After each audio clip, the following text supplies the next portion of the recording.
અખિલ ભારતીય સંઘ સમિતિના રાષ્ટ્રીય અધ્યક્ષ પરમ પૂજ્ય જગતગુરુ શ્રી અવિચલ દેવાચાર્યજી મહારાજ, ગુજરાત અધ્યક્ષ પરમ પૂજ્ય મહામંડલેશ્વર દિલીપદાસજી મહારાજ અને કાર્યકારી અધ્યક્ષ મોહનદાસજી મહારાજની સંયુક્ત પત્રકાર પરિષદ સારસા.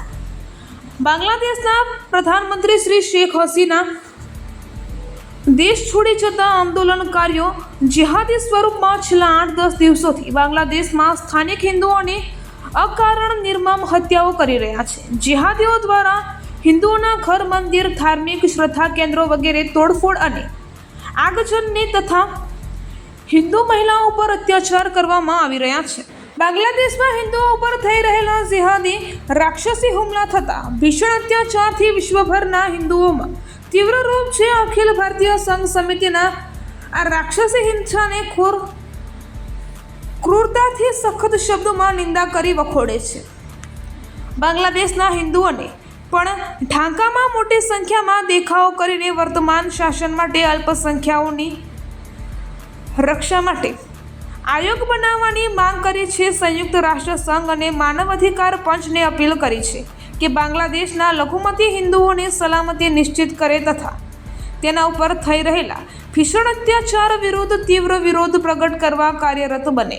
ખેદ સાથે કહેવું પડે છે કે બાંગ્લાદેશમાં 50 વર્ષ પહેલાં 32% હિન્દુઓ હતા, જ્યાં જે ઘટતા ઘટતા ફક્ત 8% જેટલા જ રહ્યા છે.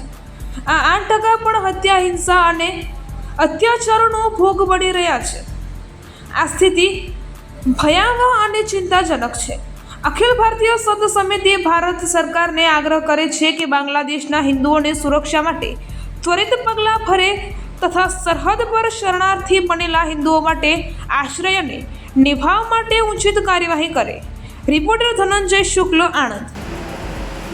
જેવી રીતે કે અખિલ ભારતીય સંઘ સમિતિ દ્વારા અમારા રાષ્ટ્રીય અધ્યક્ષ માનનીય શ્રી અવિચલદાસજી મહારાજ દ્વારા આજે પ્રેસ કોન્ફરન્સ બોલાવવામાં આવી છે. બાંગ્લાદેશના જે થઈ રહ્યું છે એ બહુ હિન્દુ પર જે અત્યાચાર થઈ રહ્યા છે એ બહુ ખોટું થઈ રહ્યું છે.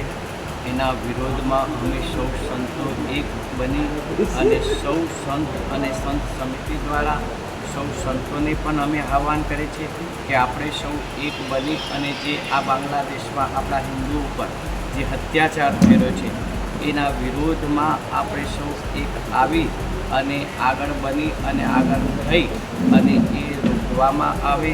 અને સરકારશ્રીને પણ અમે કહેવા માગીએ છીએ કે એમાં આપ સૌનું જે યોગદાન છે એ થઈ રહ્યું છે. એમ જેવી રીતે કે હમણાં આપણા માનનીય નરેન્દ્રભાઈ વડાપ્રધાનશ્રી જે કરી રહ્યા છે, પણ એમાં જે પણ બાંગ્લાદેશમાં જે આ થયું એ બહુ ખોટું થયું છે અને આવું ભવિષ્યમાં ફરી થાય નહીં એના માટેનું પણ આપણે સૌ હિન્દુ સમાજે પણ એક જાગૃતિ લાવવાની ખૂબ જરૂરત છે.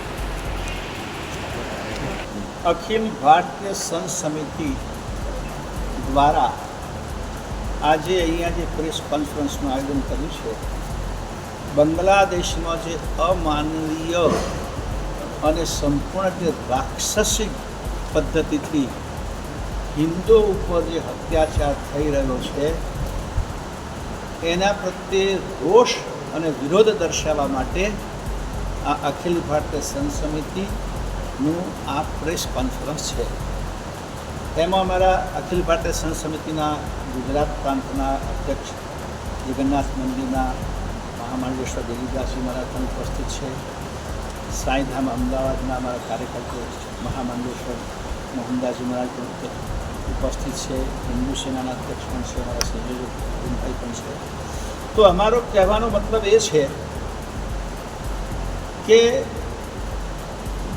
જે બાંગ્લાદેશમાં ક્રાંતિના નામે કે વિરોધના નામે જે થઈ રહ્યું છે, એક પ્રકારનું જિહાદી આંદોલન થઈ રહ્યું છે.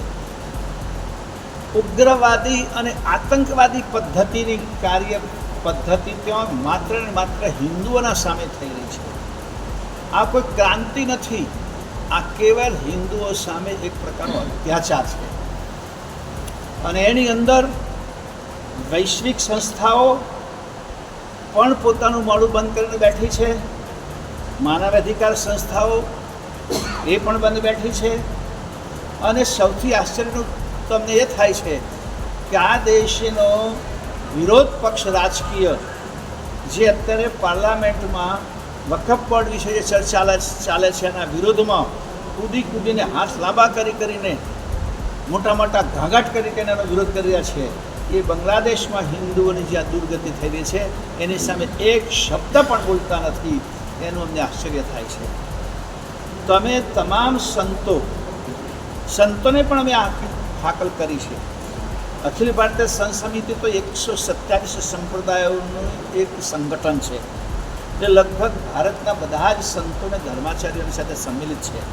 પણ તેમ છતાં પણ બીજા સંતો ઘણા કે પોતાનો કેટલોક આમાં મર્યાદા કે પોતાના સિંહાસનની કે પોતાના છત્તરની કે પોતાની છડીઓની જાળવણીનો પ્રશ્ન નથી. આખો હિન્દુ સંસ્કૃતિને હિન્દુ સમાજને જાળવવાનો પ્રશ્ન થતો હોય ત્યારે બધું પુરાણે મૂકી અને બધા એક થઈને આ પ્રશ્ન સામે ઝઝૂમે એવી સંતોને પણ અમારી અપીલ છે. અખિલ ભારતીય સંત સમિતિની અપીલ છે. એટલે અહીંયા અમે આ વિરોધ દર્શાવીએ છીએ. વૈશ્વિક સંસ્થાઓને પણ આગ્રહ કરીએ છીએ કે જેમ બને તેમ તુરંત અસરથી બાંગ્લાદેશમાં જે લઘુમતી હિન્દુઓ ઉપર અત્યાચાર થઈ રહ્યા છે, બેન બેટીઓની ઇજ્જત લૂંટાઈ રહી છે, કેટલાક એમના માલ મિલકતો, એમની દુકાનો, એમના મકાનો, એમના ધંધા બધાને આગ લગાડી રહી છે અને જબરજસ્તી કેટલાનું ધર્મ પરિવર્તન કરી રહ્યા છીએ, એ બધું તાત્કાલિક રોકાવવું જોઈએ. અને હિન્દુઓ માટે, હિન્દુઓની સલામતી માટે રાષ્ટ્ર તરફથી ભારત સરકારે પણ પગલાં લેવા જોઈએ.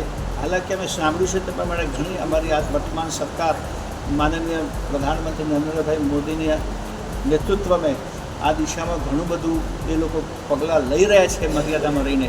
પણ આમાં તો વૈશ્વિક સંસ્થાઓએ યુનો જેમ છે તેમ કે વૈશ્વિક માનવ અધિકાર પણ છે એ લોકોએ આગળ આવી અને હત્યાઓને તાત્કાલિક રોકવી જોઈએ. આના વિરોધ પ્રદર્શન માટે, વિરોધ માટે અમે આ અમારો અવાજ બુલંદ કરવા માટે આપ સૌને સહકારમાં લીધા છે.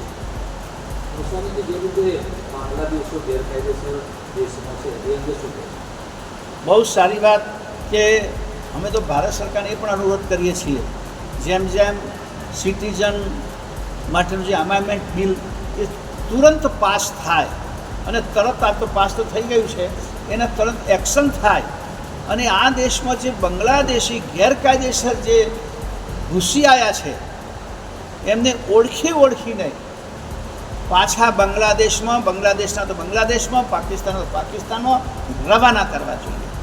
ભારત સરકારે એક બિલ ચોક્કસ જે રજૂ કર્યું છે કે આજુબાજુના દેશમાં ત્યાંના દેશની અલ્પસંખ્યક જનતા જેમાં જૈન, બૌદ્ધ, શીખ, હિન્દુ એ જો પીડિત હોય એમને આપણે સ્વીકારવા તૈયાર છીએ. ભારત સરકારે પણ એ સંવિધાનમાં